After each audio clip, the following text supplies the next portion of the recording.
Hello friends, आज આપણે એક્સેલમાં profit અને લોસ એટલે કે નફો નુકસાન કઈ રીતે શોધવું તે જોઈશું। અહીંયા મેં એક ટેબલ લીધું છે જેમાં કોસ્ટ પ્રાઇસ એટલે કે મૂળ કિંમત, સેલિંગ પ્રાઇસ એટલે કે વેચાણ કિંમત। તો એમાં આપણે પ્રોફિટ લોસ એટલે કે નફો નુકસાન શોધીશું, નફો નુકસાન રૂપિયામાં શોધીશું અને નફો નુકસાન પર્સન્ટેજમાં શોધીશું।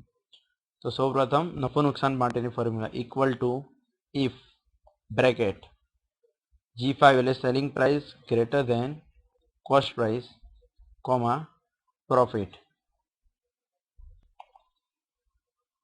comma if bracket cost price greater than selling price, so comma loss, comma if bracket cost price equal to selling price, comma so no profit no loss, bracket close. तो अहींया तमे जोई शको छो प्रॉफिट लॉस आई गयुं छे। अहींया loss बतावे छे केम? कारण के अहींया कॉस्ट प्राइस એટલે કે મૂળ કિંમત કરતા સેલિંગ પ્રાઇસ ઓછી છે એટલે લોસ। અહીંયા બીજું છે એમાં 400 રૂપિયા કોસ્ટ પ્રાઇસ છે અને સેલિંગ પ્રાઇસ વેચાણ કિંમત 470 છે એટલે 70 રૂપિયા નફો છે એટલે પ્રોફિટ બતાવે છે।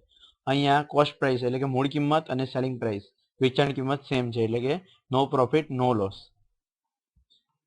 હવે આપણે પ્રોફિટ અને લોસ રૂપિયામાં કઈ રીતે શોધવું તે જોઈશું। તો એની ફોર્મ્યુલા છે equal to if bracket loss equal to એટલે કે H5 ઇક્વલ ટુ લોસ, તો આવશે એટલે કે G5 એટલે કે selling price minus cost price, comma if bracket ફરીથી H5 equal to profit,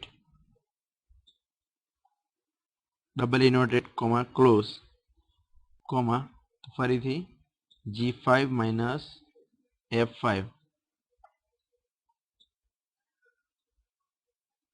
comma if bracket H5 equal to એટલે કે હવે ડબલ ઇન્વર્ટેડ કોમામાં નો પ્રોફિટ નો loss, no profit no loss, double inverted comma close, comma 0 bracket close, enter। तो અહીંયા તમે જોઈ શકો છો પ્રોફિટ લોસ રૂપિયામાં આવી ગયું છે।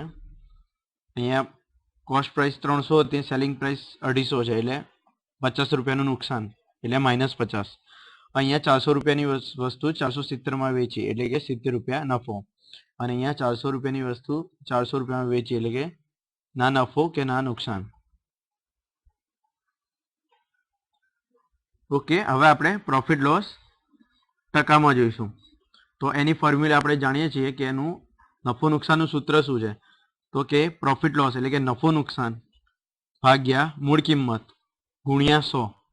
તો આપણે અહીંયા જોઈશું equal to profit loss divide by cost price એટલે કે 300 ગુણ્યા 100। તો અહીંયા જોઈ શકો છો તમે પ્રોફિટ લોસ નફો નુકસાન ટકામાં આવી ગયું છે। તો અહીંયા જોઈ શકો છો લોસ છે એટલે 16.66% લોસ છે, અહીંયા 17.5% પ્રોફિટ છે અને અહીંયા 0 બતાવે છે એટલે કે નો પ્રોફિટ નો લોસ। તો ફ્રેન્ડ્સ આ રીતે તમે પ્રોફિટ લોસ એટલે કે નફો નુકસાન કેલ્ક્યુલેટ કરી શકો છો એક્સેલમાં। જો તમને મારી વિડીયો ગમી હોય તો જરૂરથી લાઈક કરશો, મારી ચેનલ સબસ્ક્રાઇબ કરશો જેથી જે બી હું નવી વિડીયો અપલોડ કરું તેના નોટિફિકેશન તમને ઈમેલ થ્રુ મળી રહે। અને આના પહેલાં મેં એક્સેલમાં સ્ટુડન્ટ માર્કશીટ કઈ રીતે બનાવી, salary slip, tender notice, MS Office પૂરું, MS વર્ડ, MS પાવરપોઈન્ટ વગેરેની વિડીયો બનેલી છે। જો તમે એ ના જોઈ હોય તો ડિસ્ક્રિપ્શનમાં મેં એની લિંક આપેલી છે, તો એના થ્રુ તમે જોઈ શકો છો। Thank you.